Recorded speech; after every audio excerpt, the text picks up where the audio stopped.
Ngayon naman, let's talk about the multi-stage compression. Multi-stage compression.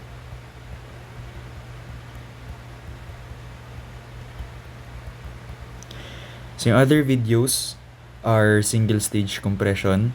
So now let's talk about the multi-stage compression.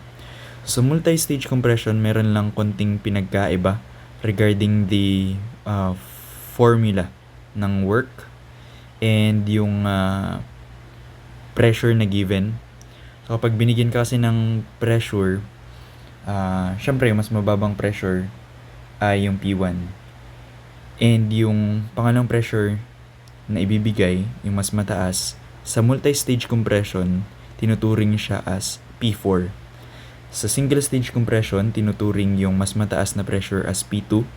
Pero inulit ko, sa multi-stage compression, yung mas mataas na pressure ay P4.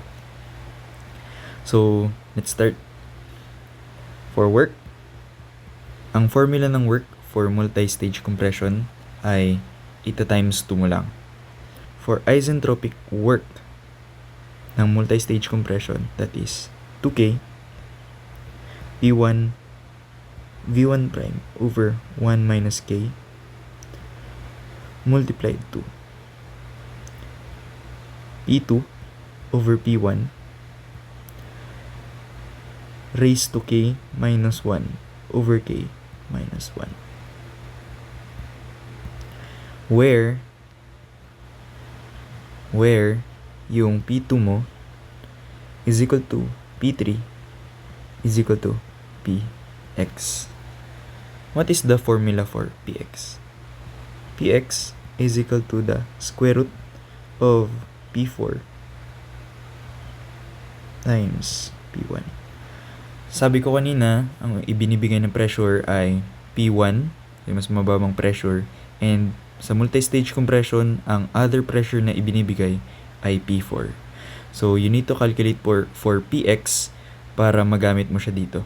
So, P2 is equal to P3 is equal to Px. So, need mo muna to bago mo to magagamit. Kasi pag plinag-in mo dito yung P4, yung higher pressure na given, magmamali na. Pwede mo rin gamitin yung P4 dito actually, pero mayroon lang konting changes. So, gamit ulit tayo ng isentropic work compression ng multi-stage, that is 2K P1 V1 prime over 1 minus K multiplied to the quantity of, let's use P4 over P1. So dito ka mag-iiba sa exponent.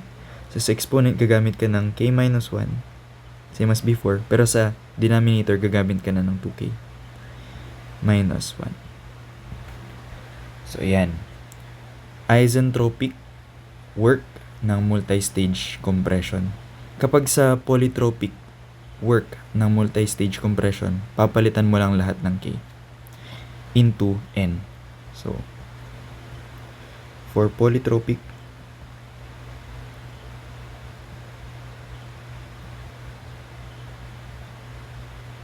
work of multi-stage compression,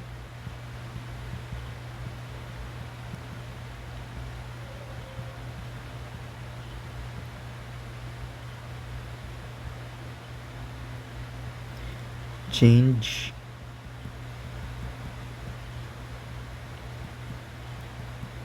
all K